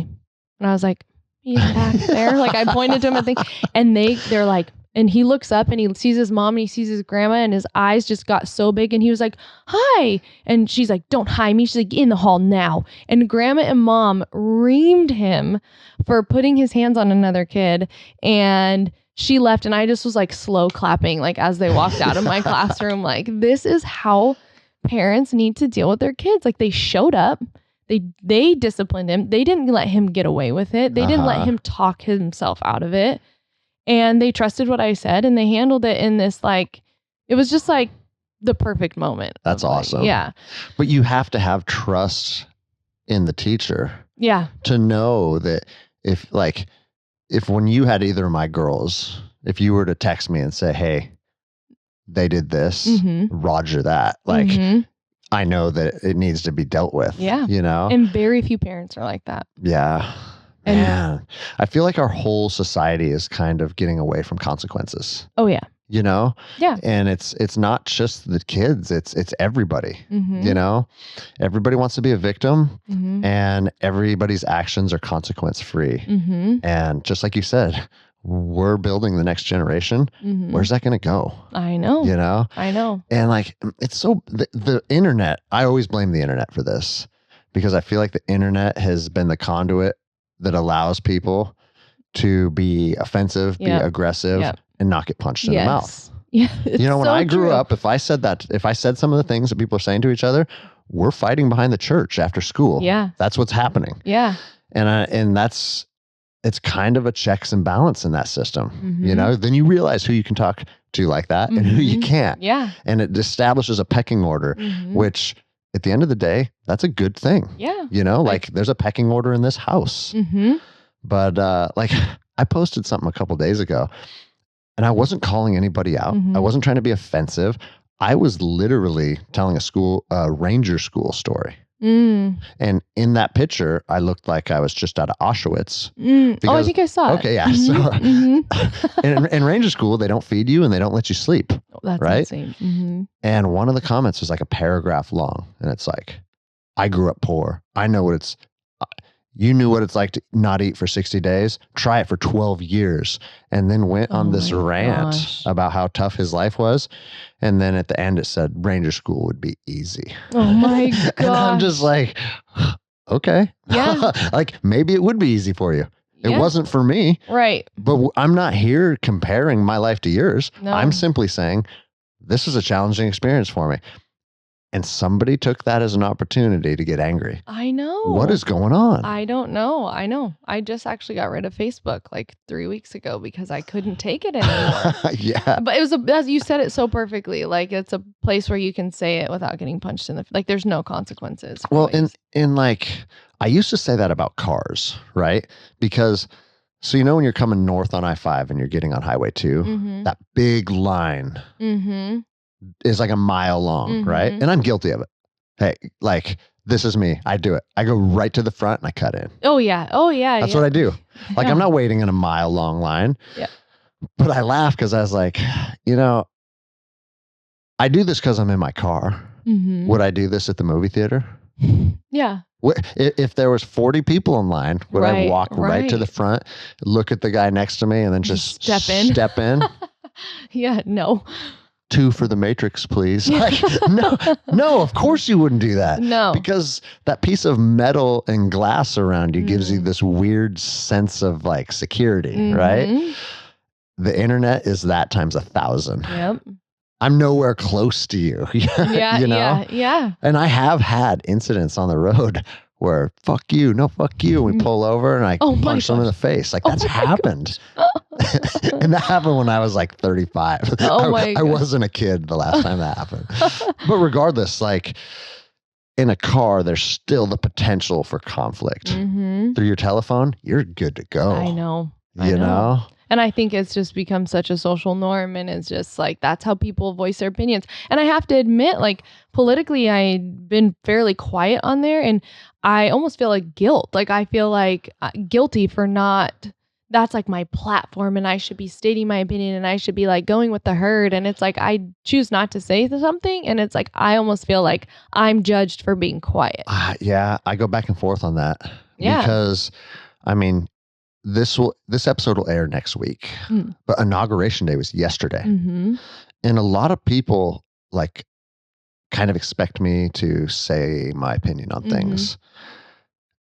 And where I'm at right now, I've lost so much faith in the government, I've lost so much faith in the system that I honestly think where I've arrived is I need to worry about my children. I need to worry about my health. And I need to just run my gym. Yep. And build my community and feed my tribe. Like, and when I say that, I mean like metaphorically, like emotionally, like take care of the people in my circle. And I've thought so much about combat over the last 6 months.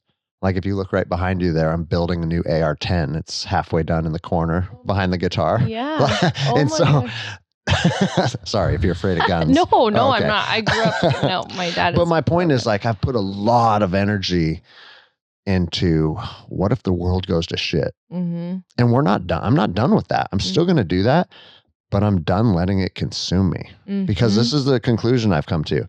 As long as I have my health and my people, everything else will work itself out. No matter how bad it gets. Yep. You know? And I think in social media has become such a facade and people feel like they have to maintain this facade or this, like opinion, and you have to put it out there. And I wish more people knew, like, no, like at the end of the day, that's not going to get you anywhere. Like you have to focus on your family. Yeah. And people become so reliant on it. I mean, like I know people very close to me who spend their days arguing politics on Facebook. It's a really weird place that we've arrived at. That's a normal thing for people. It's because less normal to not say anything at all. Yeah, you're right. Yeah. But like you are not, if you read any of those comments, and 9 times out of 10, I'll look through them, but I won't participate. If you just look at the dynamics of how the conversation is going, neither one of those parties are approaching the conversation to try and legitimately educate someone. No. It's just to make that person look stupid. And then the other person's goal is to make you look stupid. It's like, do you guys really think you're ever going to arrive at a place where we're literally educating each other so we can move forward? Because if you're in an argument and that's not your end goal, what are you in an argument for? Make the other person feel stupid. That's it. Yeah. And what do you gain from that? Pride in yourself. Being an asshole. Yeah, I feel like an argument has to have an end goal of trying, and regardless of what you believe is right or wrong, if you're trying to educate somebody else on what you believe to be right, the end goal should be to benefit that person. Yeah. It's so funny. This brings me back to this thought I have all the time as a teacher, as an educator. When I teach my kids, like it might be an understanding that like we teach our beliefs on our kids, like our own children, maybe we can influence them. But as a teacher, like my job is to educate you to be able to have your own opinion. My job is not to educate you to have an opinion. Yes. It's to teach you how to have an opinion. I think right there is going to be the highlight of the show. I'm serious when I say that, because how many educators and college professors use their platform to push an agenda? Oh, 100%. And that's one of the biggest problems in this country. And you see it so much even in the younger ages where things are pushed on them that they don't even realize, or things that teachers pull back on, like, oh, I'm not going to teach that anymore because that was controversial, or that, it's like we're such cancel culture. It's like, nope, you're canceled. Like, I'm not teaching that anymore. Yeah, they don't want to teach about certain founding fathers. Dr. Seuss. Oh, Dr. Seuss. Yeah. Well, let me hear this one. He has ties to slavery, and so he's not. There are teachers who no longer read Dr. Seuss books. They pulled them all out of their libraries, and it's like that right there is their own agenda. Yeah, like a 5-year-old reading a Dr. Seuss book, and I get it. Like but you cannot mix that with your. But let me, like, is there anyone in our country? I've lived all over the country. I've lived all over the world. Is there anyone that you know that is of the mindset that we should bring back slavery? No. Like, I've never met that person. No. Like So where does this just huge focus on changing everything and tearing down statues and changing history and like demonizing all these people, like that's just history. Mm-hmm. It was what it was. And guess what? Our country arrived at a place where we said, that's really fucked up. Mm-hmm. Let's move away from that. Mm-hmm. And we did. Mm-hmm. So what more do you want to do? You know? I don't know. It's bizarre to me. I was just having this conversation because my dad's very, very, very, very, you know, like he sways one side and my sister sways another. And we've had some pretty heated family text message I'm going to debates. guess that dad's Very. hardcore on the right. Yes. But, yep, Okay. nailed it. And so we've had some pretty heated, you know, Sounds like him and I could be friends. Oh yeah, he would love you. We've had some heated debates, and we were just having this conversation, like, you know, where do we go? And I said, where we need to go is we need to teach these upcoming kids. Like when I go into my classroom and those doors are closed and it's me and them, we need to teach them how to respectfully have an opinion, and not what their opinion is, but to have an opinion, how to agree to disagree. Like we need to go back to the basics. And it's so funny. I ended up deleting Facebook because I told my husband, I was like, I felt so discouraged reading these stupid Facebook arguments on politics, because as a kindergarten teacher, we spend all year teaching how to talk about your feelings, how to agree when someone says something. And I just watched all the shit. And then I'm like, and no then all one- the adults are acting like babies. yeah, you're like, nothing I teach is even sinking in. It's like, it's like, it just was like so discouraging to see people like just shit on each other. And it's like, I was like, I think we need to, when I go in and I teach my kids, I'm not teaching them my opinion. I am trying to educate them on how to even have one, respectfully. Yeah. And No, I love that. Yeah. And like, I have been guilty of people saying stupid shit to me on Instagram. And I've written this out probably 3 or 4 times since my video. Because some people, people threaten my kids. Wow. I can right? imagine. And it's like, okay, yeah, this is funny. We're on Instagram. You threaten my kids? Like, I'll put a fucking bullet in you. Like, that's just how I'm wired, right? And so I've written this out on Instagram a couple times. It's like, hey, bro, a lot of tough talk coming out of you through your phone. I'll buy the plane ticket.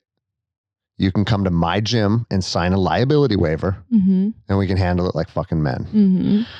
And then I hit send, and then I delete it like 2 minutes later. I was like, bro, you're trying to fight a dude over that is saying something to you over your phone and you're 40 years old. Knock it off. Well, yeah. You know? But you I think that you said it earlier, like pecking order. Like it's important to establish your. But here's the funny thing is, one of my buddies who did the show a couple weeks ago, he's a Navy SEAL. His name's Mitch Aguiar.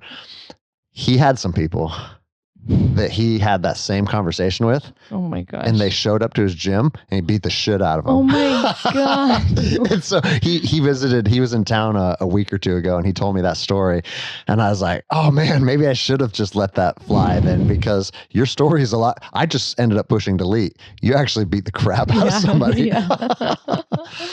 Yeah. But then like one of out of all of my friends, I have one that is hardcore liberal, right? But he's one of the smartest people I know. He's a black belt in jiu-jitsu. He bow hunts. Wow. He builds furniture. He runs a horse ranch. Like, this dude has a lot going on for him, and he's super intelligent. He has a doctorate in entomology, the study of bugs. So he has a bunch of beehives and stuff. Oh my gosh. And anything you talk to this dude about, he is educated on it and he understands it. And so he hasn't been training lately because of the shutdown, and he doesn't want to come to practice because of the COVID. And he has a family member that he's concerned about. So everything makes sense, right? And I talked to him about 2 weeks ago. He stopped by. It's the first time I've seen him. And he's like, man, I haven't been out of the house in like a year. Oh my gosh. And we talked about like a lot of different things. And we don't agree on a lot, but I love that guy as a person. Yeah. And I realized, when we're sitting here talking face to face, even though we're very different, we get along very well. Whereas if him and I were to have a conversation over Facebook and we didn't know each other, it'd probably get ugly in 2 seconds. And then it was just kind of an eye opener for me because it made me realize, like, dude, all the liberals aren't your enemy. Well, and you said something that kind of like, he's very educated. Yeah. Like, he probably comes from a fact-based place. He's not coming from a place of emotions or, bitterness. He's probably just coming from, it's different when you talk or disagree with someone who's educated on what they're saying. Yep. And it's just a fundamental different belief structure. It's like you said with you and your sister. It's like, it's so bizarre. Yeah, exactly. Because in my heart of hearts, it's like, I'm not picking a side when I consider myself conservative. I feel like a lot of the radical left's agendas are just toxic and are destroying this country, right? But then you talk to the other side, they feel the same way. So it's just bizarre, But sorry to pull you into political discussion. It's hard not to these days. I know, right? Days, yeah. So a couple things I wanted to ask you about. Because I know you got. Oh, it's okay. We're all good. Practice it. Yeah. Are you good? Yeah. It's good. It's good. Yep. Okay. We got it handled. Okay. Jenny told me you did this flower video that went super viral. Oh my gosh. I want to hear about it.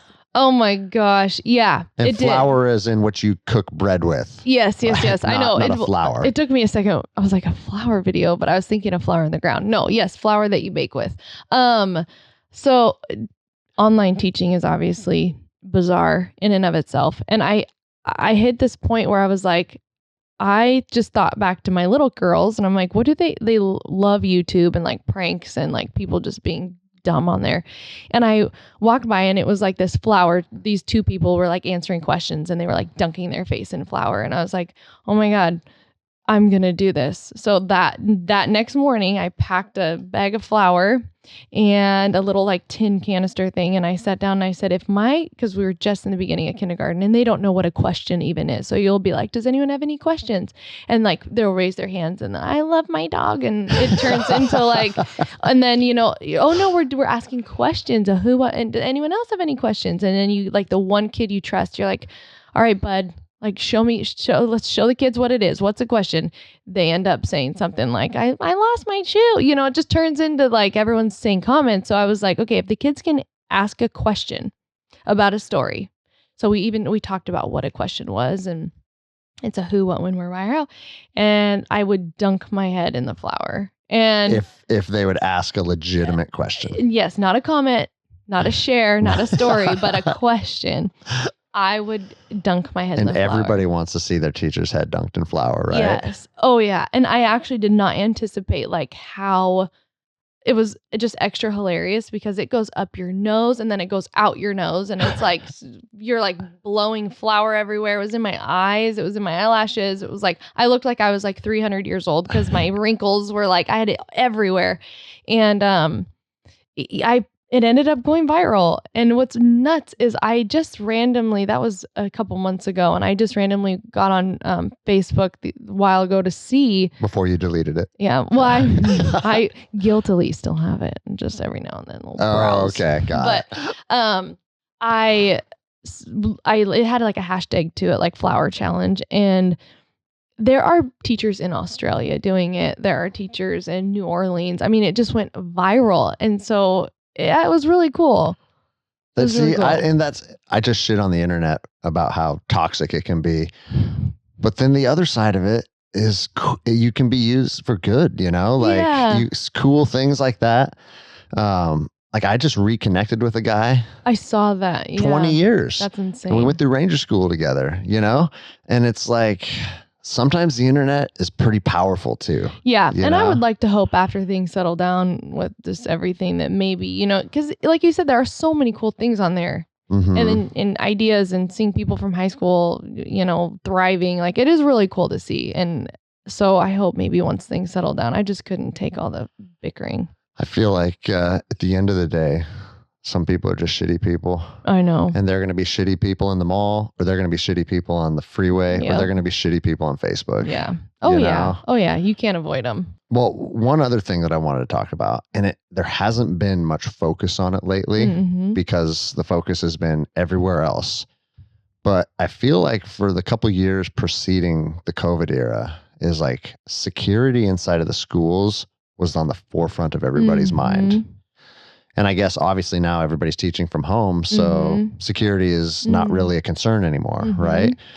But what has that been like from like a teacher's perspective? That's a good question.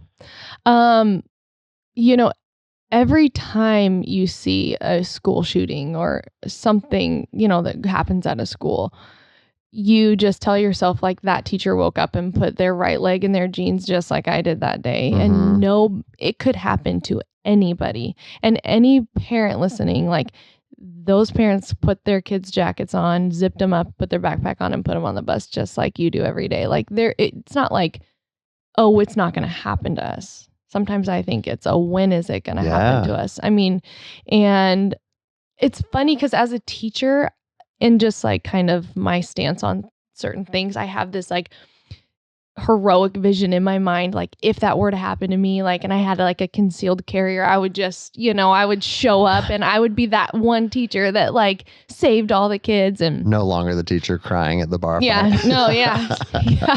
Show them who I am now. Yeah. So I have this like, this idea, this like false idea of like, that's how, if it happened, how I would want it to happen. The reality then comes like swarming in and it just is like, fuck. If that ever happened in my classroom, I would be so screwed. I would have to sacrifice my life. I wouldn't have a choice to live. Well, I love that you said that because, well, first of all, I love that I have a kindergarten teacher on here that said fuck. That makes me happy. That makes me very happy. Yeah. But second of all, I love that you said that because, again, like I said, like I look at teachers as public servants to a certain degree, right? And it's an obligation to take care of those kids. And that's why it was like, I remember when Columbine happened, and I mean, I was a kid at the time, but that's been referenced through training and active shooter courses. And I actually became an active shooter instructor with my last agency. And you see cops that don't want to go in. They don't want to help the kids. And it's like, listen, it's not a choice. That's your oath to protect and defend. And I would imagine a lot of teachers probably share that sentiment with you. But it's also, I mean, the reality of it is a lot of teachers like you are just young ladies that don't have any combat experience. And like you said, you grew up around guns, but I mean, the whole guns in school thing that's a whole other discussion. Like it doesn't make sense to me to do that, to tell you the truth. I don't know. What's your opinion on that? Have you thought about it? Well, no, I mean, like you just said it, like, like my job in there is to protect and defend those kids. Yes. I don't know what my protection or my defense would be if a situation there is no protection. There is no defense to it's me and 25 5-year-olds. And the thing is the way that school, and it's not always just shootings, there are all sorts of things that happen. Yeah. But it's been, such a big part of our culture in the last 10 years, 20 years is this, this like glorified school shooting thing. It's all over the media. It's like, you have people who want to do it because then they saw it and then it just it's just an ugly mess. But like I said, I don't think that guns should be in the schools. I just don't think that I think it creates like I would hate to create like a false like sense of like, oh, they have a gun, I'm going to bring a gun kind of thing for certain kids. I don't think in the elementary ages that would happen so much, but in the older grades, those kids that have kind of more of like solidified ideas of like, I'm going to go do this, or like, oh, he has a gun, well, I'm going to, like, I don't think that it's necessarily best, but as a teacher who has to face that potential situation, it's something that is on your mind then. Yeah. Well, and so that's what I was going to ask. Is there any level of like training or do they talk about like, and I mean, we probably shouldn't even talk about like the security measures that they want to implement because that's a OPSEC violation. Well, and like you said, but so that it is, you have measures that you're supposed to take. Yes. And So I think it was the year I had Siler actually. We did kind of a mock intruder. Okay. Where there was an intruder and you either had to make the decision and they came on the intercom and they told you we have an intruder, he is in the right wing, blah blah blah blah. Did blah. it freak the kids out even though it was a drill? I talked to them like 5 bazillion times. Like, okay. You guys, this is just pretend. This is for us to know what to do. And the quicker we get it over with, the quicker it's done. And so anyways, and you had to make the choice to either evacuate or barricade. And based off of where the intruder was in the school, I had chose to barricade. And so I had kids in cupboards. I had them under the desks. And Tyler was in my classroom. And I took shelves and I pushed my desk up against the door. And we're all in there. And then all of a sudden you hear the door handle, like give like a and they try to get in. And so it's hilarious because at the end, a police officer and my principal walk in and he's like, what did you do? He's like, I have never in all my years of doing this not been able to get into a barricaded classroom. That's badass. And I was like, I knew there was a reason I liked you. Yeah. Oh yeah. I was like, I wasn't going to let anyone get in here. And he's like, well, can you show me what you did? And I just showed him, like, I pushed this, I wiggled a chair up under the door. I had every closet, I pushed my desk. I was just like, everything was up against the door. And he talked about at our staff meeting, he was like, this is what you do. And it was one of those things like I didn't even think twice. Like, oh, it's just a drill. Like I was like, no one's getting into my classroom. That's so awesome. And it's funny you mentioned the kids and like I just even saying that, like I can see where that sounds scary for them. And yeah, I think there is a sense of there are some kids who can handle it and there's some kids that really gives them anxiety. And not that you ever want a kid to be in that situation, but just the preparation. Yeah, they did a dry run of it. Yeah. Like if that were to really happen now, they have a little bit of muscle memory to fall back on. Mm-hmm. Yeah, we're just going to be quiet. I've got you. No one's getting in here. I promise. You just have to stay quiet and it'll be over. See, so what is commonly taught is run, hide, fight. Mm-hmm. So I don't know if you've heard that mantra. But if you can get out of there, just like you said, you had to make a decision to evacuate or to shelter in place, right? So shelter in place would fall under hide. And then if he does kick that door down and starts to hurt people, you're now left with the last option of fight. And so I think that's a good mentality for certain people. But I think if you're capable, your mantra should be fight, fight, fight. Like if I was anywhere in that school, if it was parent teacher conference and I'm sitting down with Miss West and something starts going down, again, it's an obligation. And if you don't have a gun, well, then you hide around a corner with a fire extinguisher and you hit him in the head with it as hard as you can. And then when he falls to the ground, you proceed to hit him in the head with that fire extinguisher 400 more times in a row, like the scene out of The Patriot, like that's what you have to do. Yeah. And you have to be in that combat mindset. And that is why I struggle with when I hear, like, people always say, just arm our teachers, arm our teachers. And it's like, I'm not saying that you shouldn't be armed if you're not trained. Right. And you're not, or if you're trained and if you're ready to kill another human being.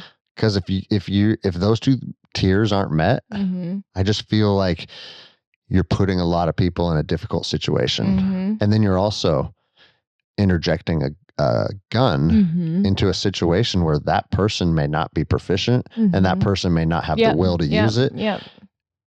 And now what? Yeah. 100%. You know what I mean? 100%. And so I know a lot of schools talked about like hiring armed security or having a police officer. But like, here's a funny bit of knowledge. Like, police officers shoot their gun twice a year. Wow. Yeah. 2 times a year. That's wild. Like, you grew up playing soccer. Do you think you'd be good at playing soccer if you went to 2 practices a year? Yeah, no, that's such a good point. It's insane, the lack of training. And so for people to be like, well, we need to run our teachers through a course. Yeah, you go through a course and then what? You know what I mean? So it's like every other issue. There's no there is no right or wrong. It's very nuanced and convoluted, and it's hard to arrive at what's necessarily I right. know.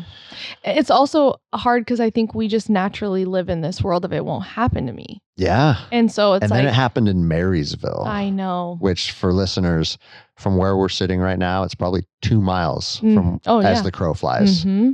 Mm-hmm. You know? Yeah, those are my sister's students. Oh, really? Yeah, because she taught at Totem for 3 years before she ended up back in Bellingham. So she knew all those kids personally. Wow. Yeah.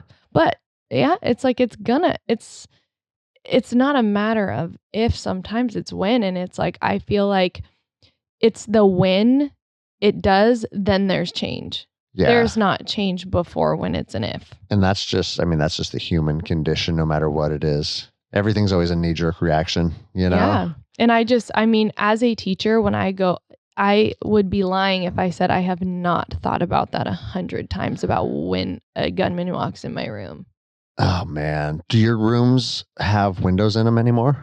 Yeah. And they still do? I'm that type I know a lot of elementary schools do, but just something that I would think about is like, I'd probably put like construction paper or something over those. Yep, we do. And then I would also implement some type of like robust. I think every school like have some type of robust locking mechanisms. We actually just, I think it might have been Reagan's year of kindergarten. We got like door locks that go into the door and they go into a concrete jam in the ground. Okay, there you go. Yeah, so you can't open the door, but you got to get over to that door in time. That's the hard part. Yeah. And if you have 2 doors like I do, I don't know. I mean, it's just combat 101. It's like, I know. Well, and I'm that type.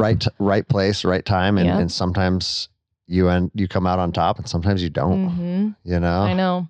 I'm that type where I'm like always have an exit strategy. Like when it's like we'll take the ferry to go see my family, I'm always like, okay, if this happens, this is where I'm gonna go. I love it. And so, you know, what's so funny is you say that because the last time I was on the ferry, we were going to Orcas Island. And it was like gale force winds. Oh gosh. And I remember I've never been on a ferry where you could feel the wind moving the boat around. Oh, it can get hairy. Yeah. And I was like, okay, if this thing sinks, I do cold water therapy. At the time I was doing it all the time. I could sit in 34-degree water for 20 minutes. That's insane. And so I was like, Puget Sound's nothing. Mm-hmm. So I need to I'm going to try and get Reagan and Siler and tell Jenny that she has Logan. And that island is 100 like just in reality, I go in that water and gale force winds, I'm fucking toast. Yeah. But in my mind, it's like, no, I think this is how it'll play out. Oh yeah. You know? Oh, I have that in my mind with teaching and like that whole situation. I have just this like whole idea in my head of what I would do if, and realistically it would look nothing like that. But yeah, but I mean, even if you're coming up with possibly unrealistic expectations, I talk about it a lot. It's called, in the military, we call it wargaming. Mm-hmm. And even if you don't do any like official training or any real drill, just running it through your mind and saying, if this happens, I do this. If that happens, I do that. That's a powerful tool because then when you're confronted with a situation, your brain has processed it before and it's a lot less likely that you're going to feel caught off guard. Well, and as a teacher, I think parents care more about their child's well-being than their academics at the end of the day. Of course. And I think parents would care so much more if we were educated or if we had training, like you said, and that comfort versus the fact that I taught your kid the letter B says B. Like knowing that your child's well-being is legitimately taken care of always comes first. Yeah. I mean, it's literally the most horrific thing that happens on planet Earth. Yeah, I totally agree. You know? I totally agree. Well, that sucks to end this on such a depressing note. We're coming up on 2 hours, but I wanted to, anytime I have a guest, if they have anything going on, like outside of what we're talking about, I like to give them an opportunity. So I know you run a photography business. Yes. So tell people what's up with that, and if they're interested in local, how they can get in touch with you. Oh, thanks. Yeah. No. I do photography. It's always been a passion of mine. Actually, when I graduated Wazoo with a nothing degree, I came home and told my mom and dad I wanted to do photography, and my mom basically laughed at me and said, I'd like to do it too, but it's not a real job. And That sounds very supportive. Yes. And my dad was willing to buy me a camera that night. And so when my mom came into the conversation, I was like, zip it. Like he's willing to buy me a camera.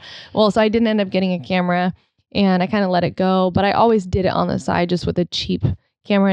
And one day I just invested in getting some good equipment and it's been 5 years now. And it's almost become a full-time thing. I love it. I do most of my stuff on Instagram. Okay. What's your Instagram name? Chanel West Photo. Chanel West Photo. Yes. All right. And you did our family photos. Yes. And they're fucking awesome. Those are my favorite. I love those pictures. Those to this day are one of my favorite. And that's why I always tell people, like, any product that I promote on the show. Yeah. It's because it's legit. If your picture sucked, I wouldn't have even brought it up, right? Okay. I appreciate that.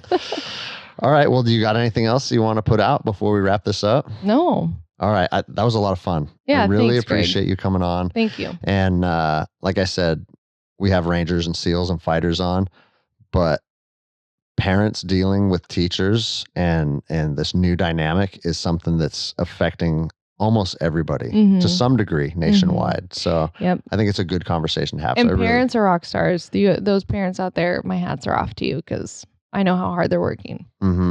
So, all right. Well, okay. Maybe we'll do this again sometime. Yeah, I loved it. Thank you. Take care.